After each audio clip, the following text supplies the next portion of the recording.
Buenas noches, doctora Berta. Buenas noches, compañeros.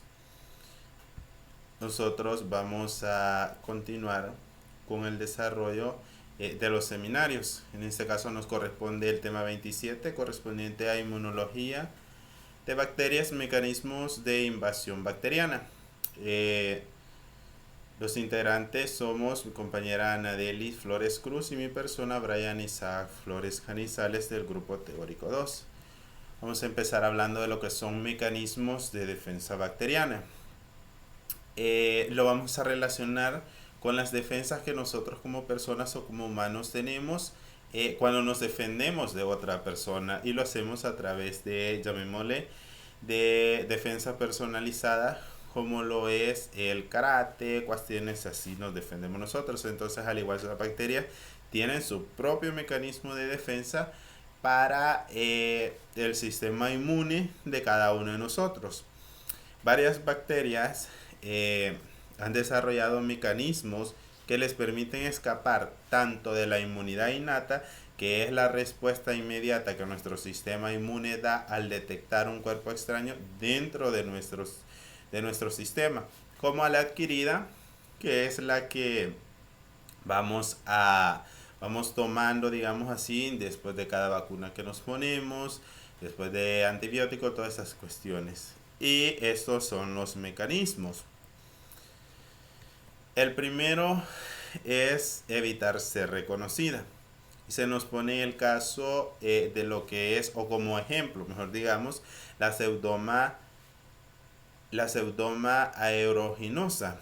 Esta es una bacteria gram negativa que está presente en el suelo, agua, y da infecciones leves o externas, y también da infecciones graves como lo es que nos puede afectar ya los pulmones. Esta lo que va a hacer es alterar su estructura del lipopolisacárido, que está expreso en su pared.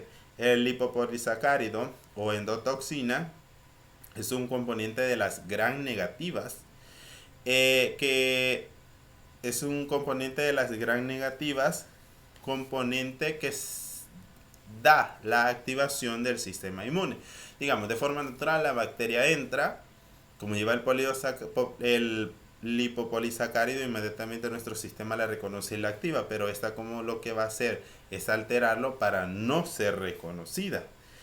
Y, y no ser reconocida por parte del TLR4. Este es un receptor TOL de los MOS, o los que son los macrófagos. Y la tarea, llamémosla así, del TLR4 es reconocer el lipopolisacárido de la pared bacteriana de la gram negativa. Esa es la función del TLR4, pero como lo va a modificar, no va a ser reconocida. La siguiente es la producción de moléculas inmunosupresoras, y nos pone de ejemplo lo que es la salmonela. La salmonela va a crear su propia molécula que la va a ayudar, que la va a proteger, como lo es la CID-B o la Salmonella Invasion Protein B.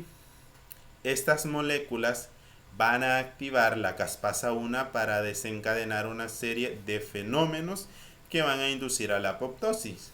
La caspasa 1 es una proteína que participa en la cascada general, en la cascada eh, de señalización intracelular que conduce a la apoptosis. Sabemos que la apoptosis es la muerte celular programada.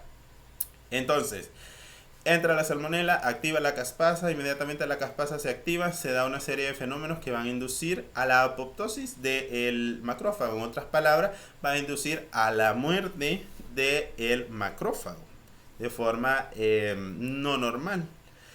Luego vemos otro factor, que es el evitar ser fagotizada. Cuando nos referimos a ser fagotizada, nos referimos a ser comida. Y nos pone el ejemplo de lo que es la Yersinia enterocolítica.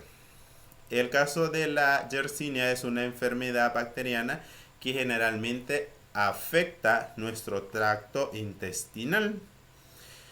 Y esta va a hacer contacto primero con el macrófago, le va a inyectar una proteína propia, como lo es YOPH, y esta va a bloquear el citoesqueleto del macrófago, y una vez este ha sido modificado, no va a reconocer a la bacteria, por ende no la va a fagotizar.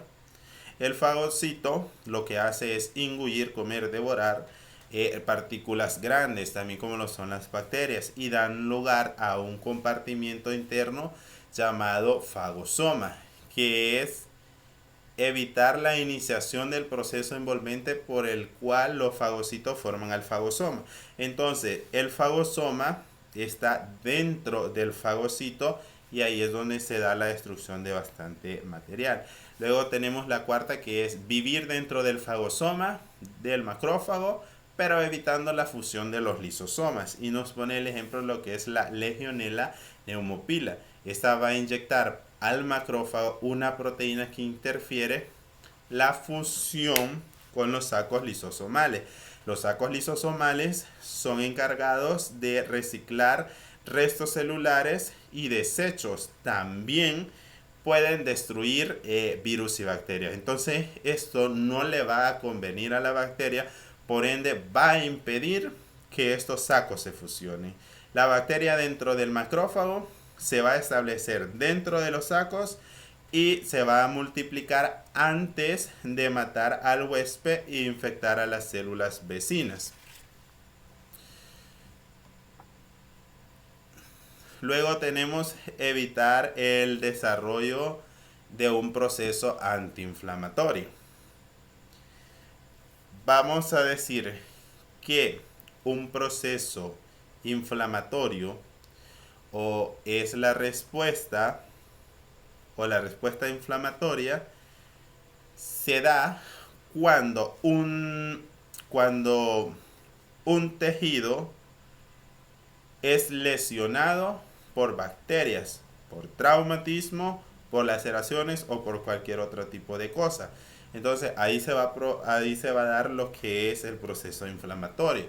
Pero cuando este proceso se da, va a liberar sustancias químicas como lo es la histamina, la bradiquina y las prostaglandinas.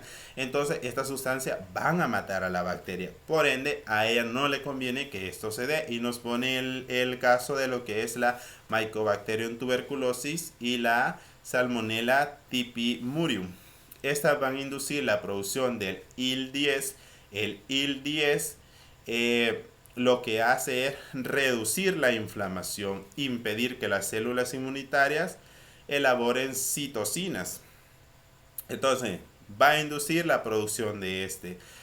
Por lo tanto, se va a antagonizar, o sea, se va a evitar que las citoquinas proinflamatorias hagan su trabajo. ¿Y cuál es el trabajo de las citoquinas proinflamatorias? Pues promover la inflamación. Una vez se ha antagonizado estas también, se va a frenar la expresión de las moléculas HL4-2. Y estas lo que hacen, estas HLA2, es ayudar a nuestro sistema inmune a diferenciar entre sus propias células y sustancias extrañas y dañinas. Entonces, todo este proceso la célula lo tiene que hacer con tal de que no se dé un proceso inflamatorio. Ahora encontramos lo que es la sexta, y es emplear moléculas de adherencia. Y nos pone el caso de la Yersinia. La Yersinia es expresada en una molécula que le permite adherirse a una de las integrinas y hacer uso de la conexión que ésta tiene con el citoesqueleto de las células M de la placa de Peyer del intestino para poder ingresar a ella. Bien, las células M, la función principal de estas es la absorción de partículas desde la luz gastrointestinal. Además, estas células se caracterizan por tener o por presentar bajo contenido de lisosoma. Por ende, no presentando lisosomas, transportan casi con nula degradación con nula degradación enzimática. Por ende, se une el virus, se unen otras proteínas a esta, pero en principal la bacteria se va a unir a las células M y esta la va a transportar hasta las placas de Peyer. Las placas de Peyer son unas células que se sitúan debajo de la mucosa del intestino delgado. Son zonas de sistema inmune donde hay gran cantidad de células inmunitarias. Entonces, dijimos, células M no presentan lisosomas. Al no presentar lisosomas, no van a degradar, no va a haber degradación enzimática. Entonces viene la bacteria, se une y de un solo es transportada hasta las placas de Peyer, llega casi intacta. De una vez ataca las células de Peyer y ocasiona lo que es la enfermedad gastrointestinal. La séptima, ingresar a las células dendríticas por medio de leptinas y no por los receptores TOL. Y nos pone el caso de lo que es la Mycobacterium tuberculosis. Se va a adherir a las lectinas de las células dendríticas e inicia la vía de señalización favorable a la supervisión de esta.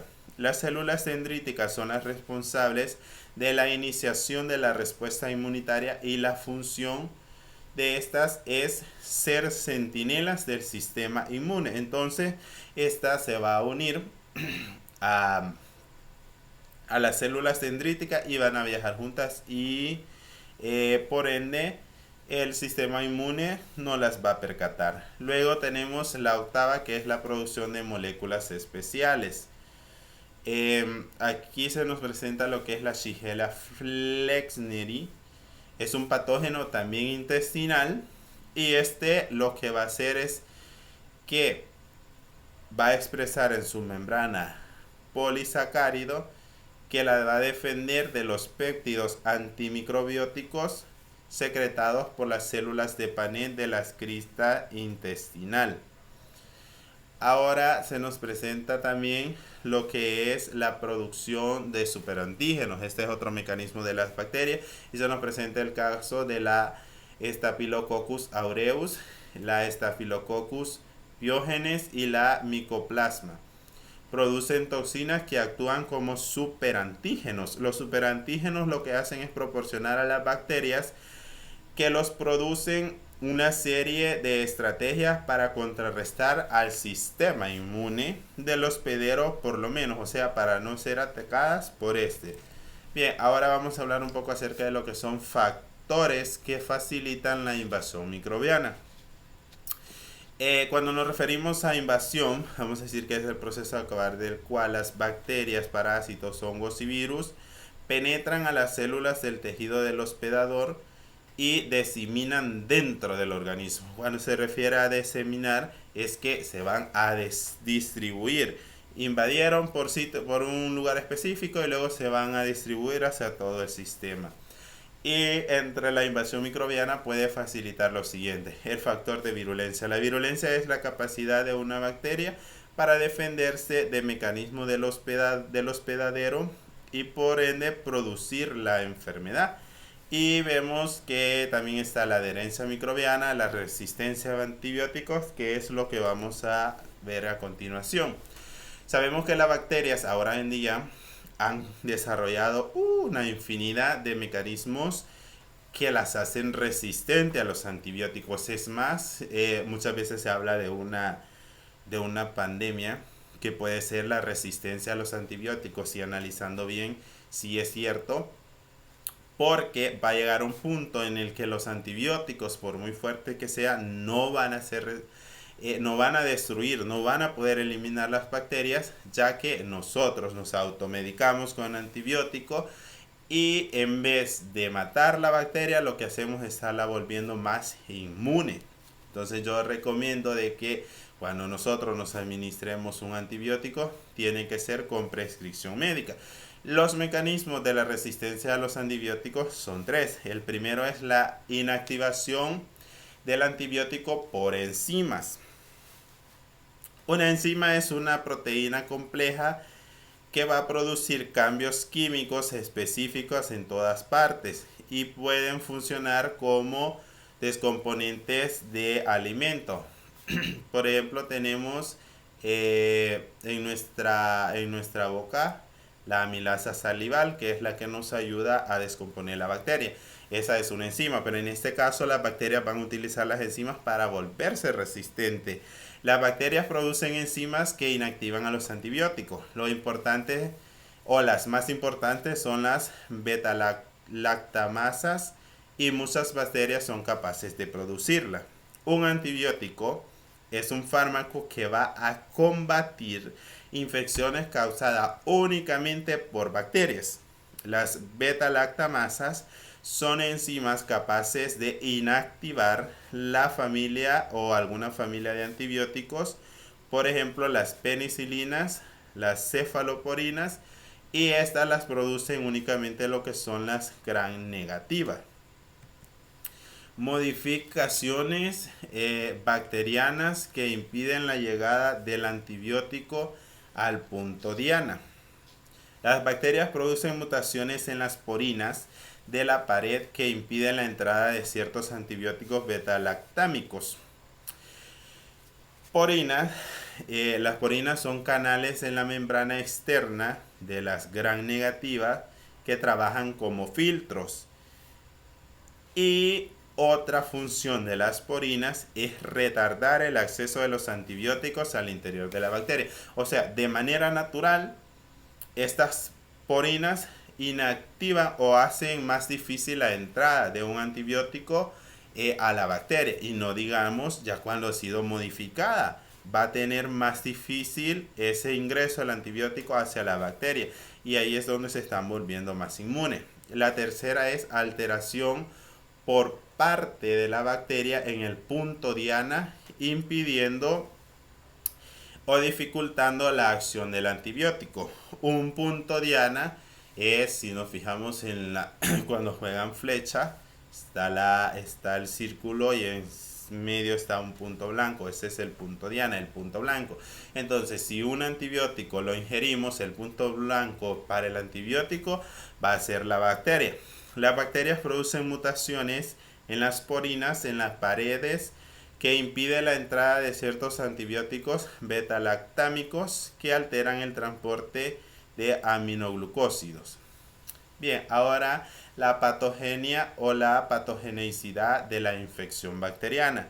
La patogenicidad es la capacidad de cualquier especie bacteriana para ocasionar la enfermedad en el hospedero humano susceptible.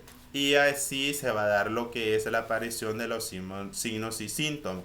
Los términos que se utilizan con frecuencia para describir una serie de aspectos de la patogenia son los siguientes. Adhesión. La adhesión es el proceso por el cual las bacterias se unen a la superficie de la célula. Portador es una persona o un animal con una infección asintomática que puede transmitirlo a otra persona o animal susceptible. Infección. Multiplicación de un agente infeccioso dentro del cuerpo. Microbiota. La microbiota es la flora microbiana albergada en las personas sanas, reside dentro de nosotros, o sea, todas las bacterias, todos los parásitos que nosotros tenemos, que son positivos y que nos ayudan. No patógeno. No patógeno es un microorganismo que nos va a ocasionar lo que es enfermedad. Patógeno es aquel agente que sí nos puede ocasionar enfermedad. Luego, los superantígenos son toxinas proteicas que activan el sistema inmunitario al unirse a moléculas compuestas. La virulencia es el potencial cuantitativo de un microorganismo para producir una enfermedad. Transmisión de la infección. Transmisión de la infección. En este caso, se va a dar la transmisión de la infección por diferentes,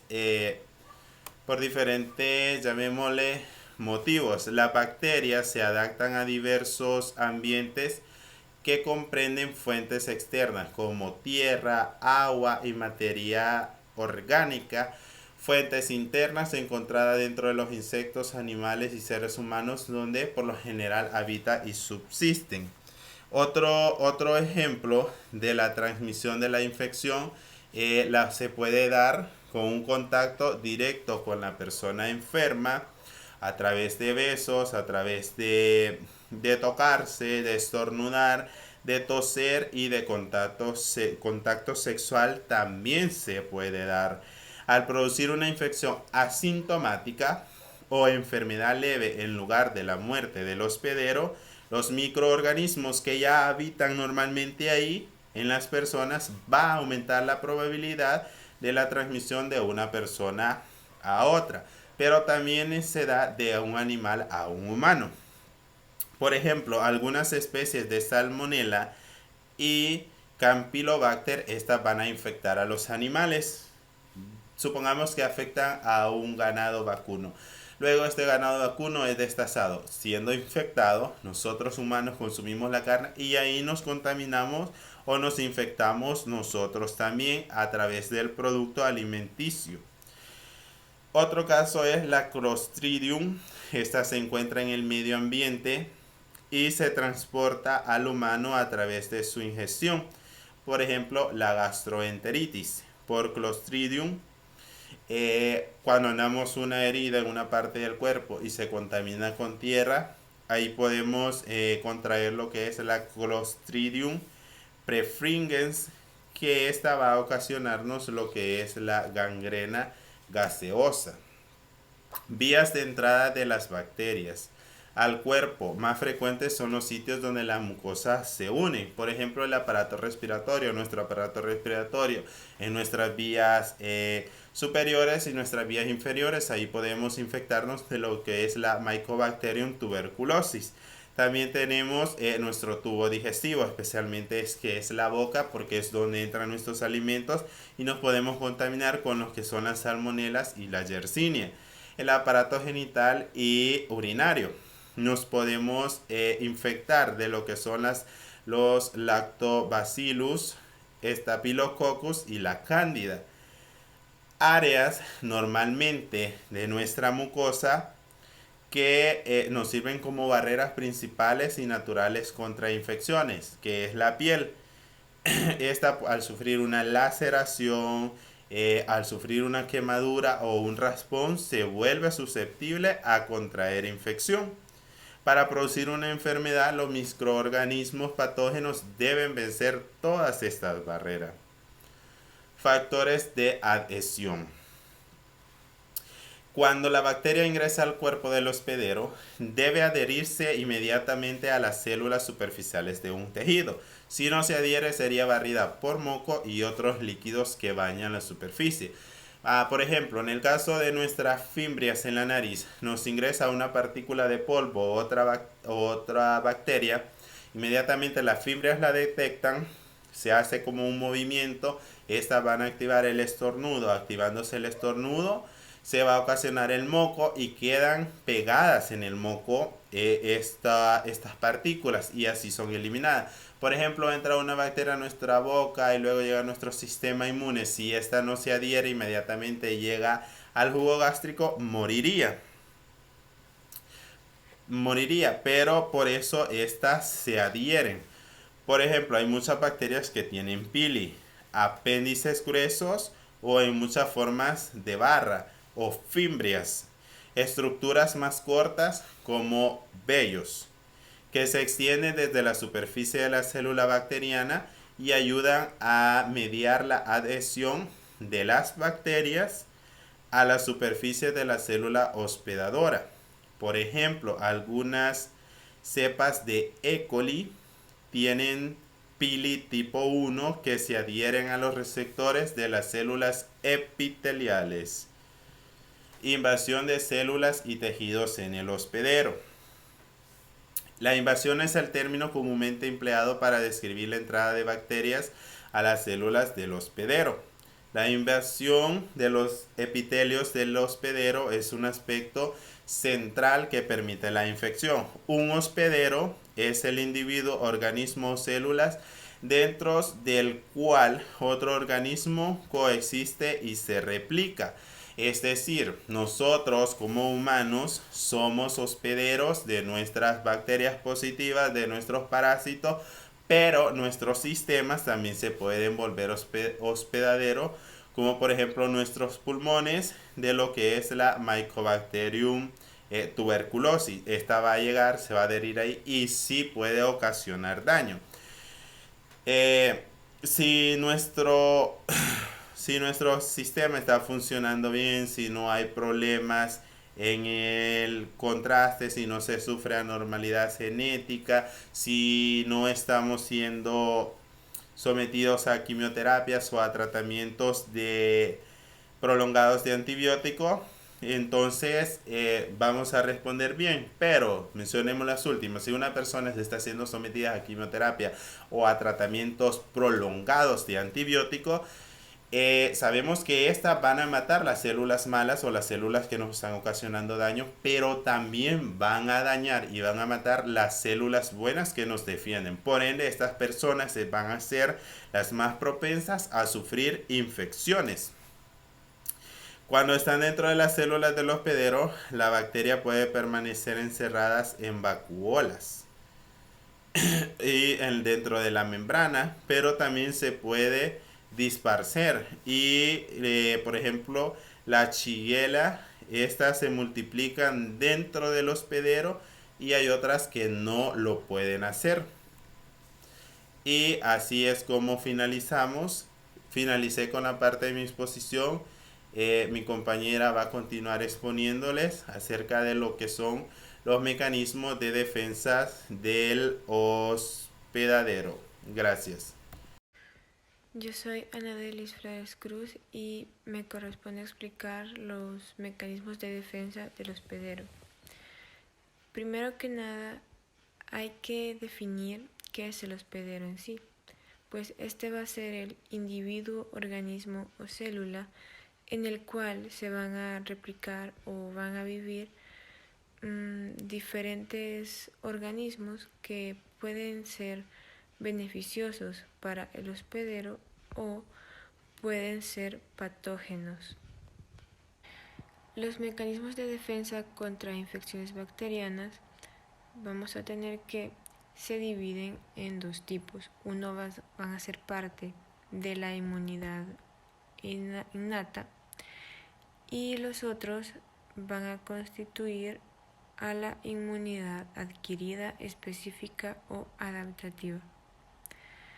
La diferencia entre ambas inmunidades es que la inmunidad innata media la protección inicial frente a cualquier tipo de infección que se le presente al ser humano, con la única desventaja que no deja memoria del patógeno que llega a erradicar. Y la inmunidad adaptativa es más lenta, pero es específica y esta sí deja memoria. Los mecanismos de defensa de la inmunidad innata van a ser los siguientes. Están en primer lugar las barreras. Estas se van a encontrar en la piel o en las mucosas, ya que en estas van a haber unas estructuras llamadas desmosomas que lo que hacen es fortalecer las uniones entre las células epiteliales y así evitar el ingreso de microorganismos patógenos en el ser humano. Otra barrera muy importante es la sequedad de la piel, ya que esto lo que evita es que las bacterias tengan lugar en donde adherirse y por lo tanto al no poder adherirse estas no se van a poder proliferar como quisieran y van a morir. La segundo mecanismo sería el pH. Este no actúa como barrera, más bien actúa como un bactericida, ya que lo que hace es matar o evitar que se proliferen toda clase de microorganismos en los lugares como el estómago, la vagina, en la piel inclusive. Entonces el pH es muy importante en este aspecto. La hiperosmolaridad es una característica físico-química de la orina que interviene con el desarrollo de bacterias en las vías urinarias. Y también está la fagocitosis, que va a ser el proceso mediante el cual a ciertos patógenos van a ser eliminados o capturados por las células fagocíticas profesionales, en las que se encuentran los macrófagos o los leucocitos polimorfonucleares o PMNS.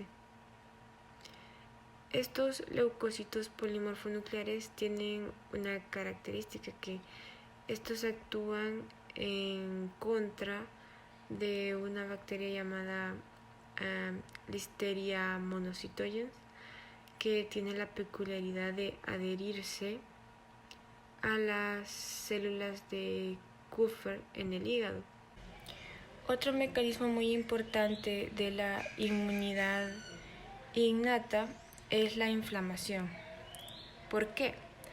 Ya que este es un conjunto de mecanismos de respuesta del sistema inmune a una actividad infecciosa que se está dando en el hospedero, ya sea por un agente patógeno o por alguna agresión física que haya tenido el huésped. Entonces, esta respuesta asegura que el flujo necesario de células y factores plasmáticos lleguen al sitio de agresión.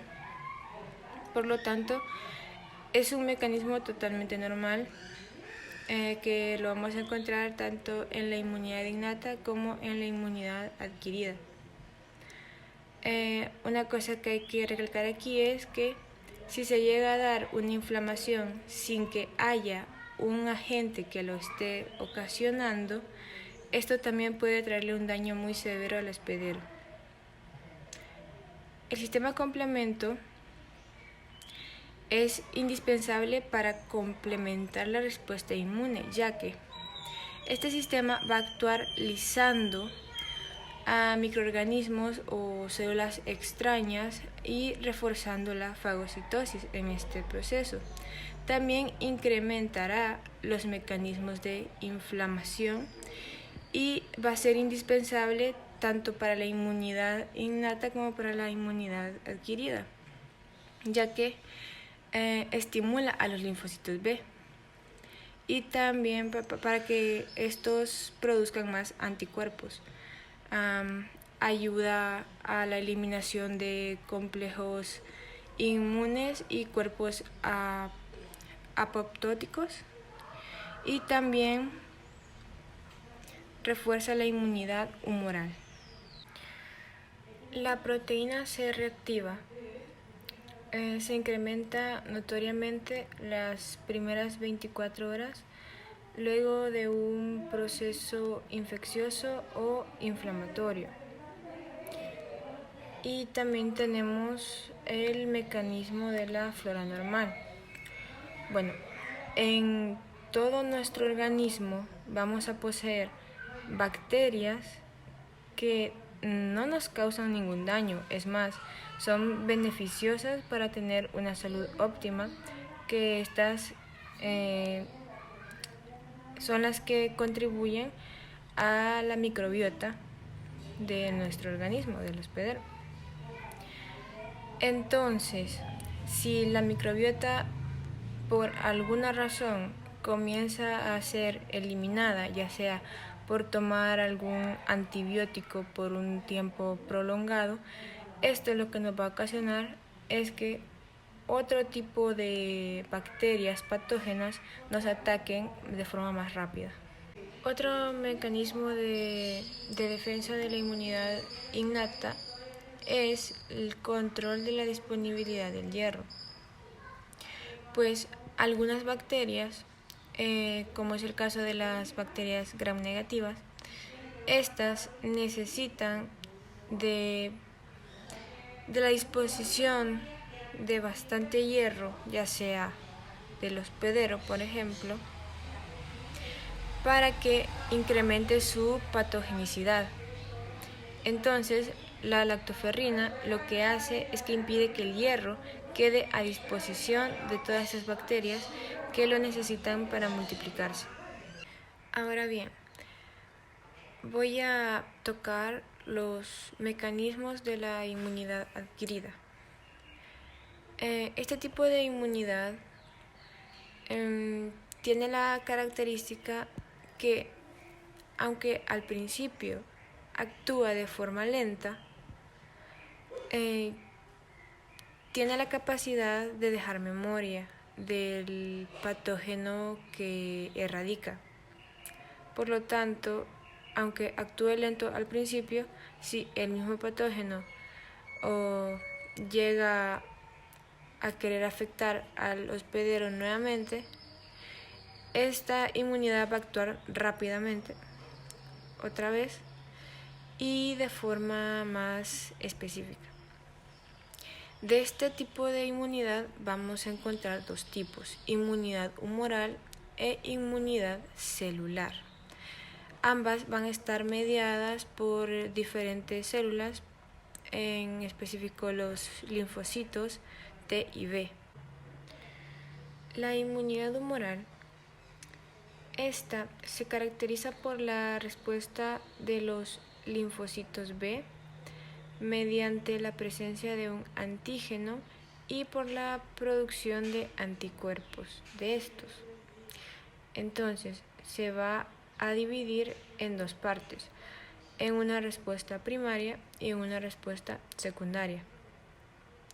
En la respuesta primaria se van a producir anticuerpos, especialmente de la clase de inmunoglobulinas M, después de un periodo de aprendizaje de 8 a 10 días aproximadamente, donde se va a guardar memoria del patógeno que ha ingresado y está atacando al huésped. Esta respuesta primaria es más lenta porque, como se está guardando memoria de lo que ataca al huésped, se necesita hacer de una forma correcta. En cambio, en la respuesta secundaria, esta va a ocurrir de forma más rápida. Aproximadamente de 24 a 72 horas después del contacto con el antígeno, se va a producir otro tipo de inmunoglobulinas. Puede ser tal vez del tipo de inmunoglobulinas G,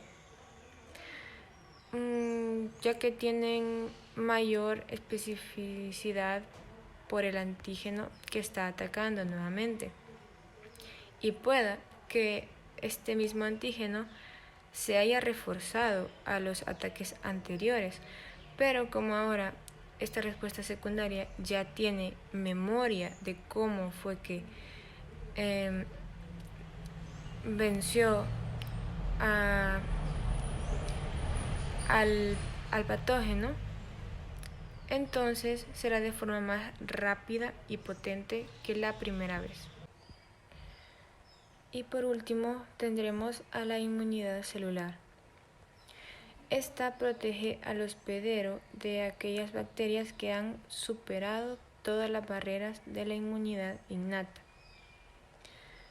Por lo tanto, también se va a encargar de eliminar o reprimir clones autorreactivos, que estos van a producir enfermedades autoinmunes en el hospedero.